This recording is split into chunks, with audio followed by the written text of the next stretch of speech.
নমস্কার বন্ধুরা, আমি আপনাদের কথা দিয়েছিলাম খুব তাড়াতাড়ি আরো কোনো নতুন ভিডিও নিয়ে চলে আসব। তো আমি কিন্তু চলে এসেছি একটি কাতলা মাছের খুব লোভনীয় রেসিপি আপনাদের সঙ্গে শেয়ার করতে।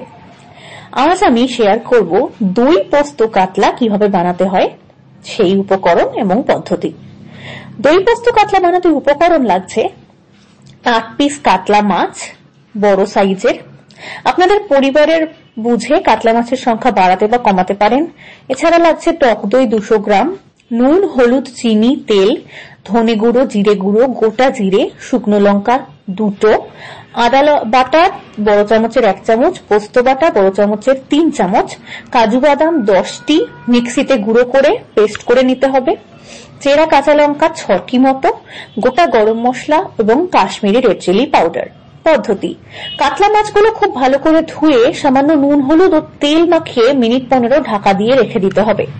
এবার কড়াইতে তেল দিয়ে তেল গরম হলে আঁচ কমিয়ে মাছগুলোকে হালকা করে এপিট ওপিট করে ভেজে নিতে হবে।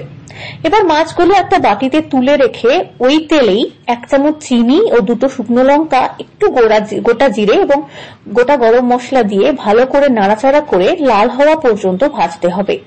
এবার 1 চামচ আদা বাটা, 1 চামচ লঙ্কা বাটা দিয়ে খুব ভালো করে নাড়াচাড়া করে কাজু বাদাম বাটা দিয়ে খুব ভালোভাবে কষাতে হবে। এবার সামান্য জল দিয়ে নাড়াচাড়া করে পোস্ত বাটা, ধনে গুঁড়ো, জিরে গুঁড়ো দিয়ে পরিমাণ মতো নুন আর হলুদ দিয়ে খুব ভালো করে নাড়াচাড়া করে টক দইটাকে ভালো করে একটি বাটির মধ্যে স্মুথ ভাবে ফেটিয়ে তার মধ্যে দিয়ে অনেকক্ষণ ধরে নাড়তে হবে। এবার ছোট বাটির 1 বাটি উষ্ণ গরম জল দিয়ে খুব ভালো করে নাড়াচাড়া করে ফুটতে দিতে হবে। এবার ওর মধ্যে মাছের পিসগুলো একটা একটা করে দিয়ে হালকা করে নেড়ে 5 মিনিট ঢাকা দিয়ে রাখতে হবে কম আঁচে। মাছগুলো দেওয়ার পর কিন্তু খুব জোরে নাড়বেন না, তাতে মাছ ভেঙে যেতে পারে। তারপর ঢাকা খুলে গ্রেভি ঘন হয়ে এলে চেরা কাঁচা লঙ্কা ওপর থেকে ছড়িয়ে একটু নেড়েচেড়ে নামিয়ে নিলেই রেডি দই পোস্ত কাতলা। তো বন্ধুরা, এই রেসিপিটি কেমন লাগলো অবশ্যই বাড়িতে ট্রাই করে আমাকে কমেন্টে জানাতে কিন্তু ভুলবেন না। সাবস্ক্রাইব করে পাশে থাকবেন। ধন্যবাদ।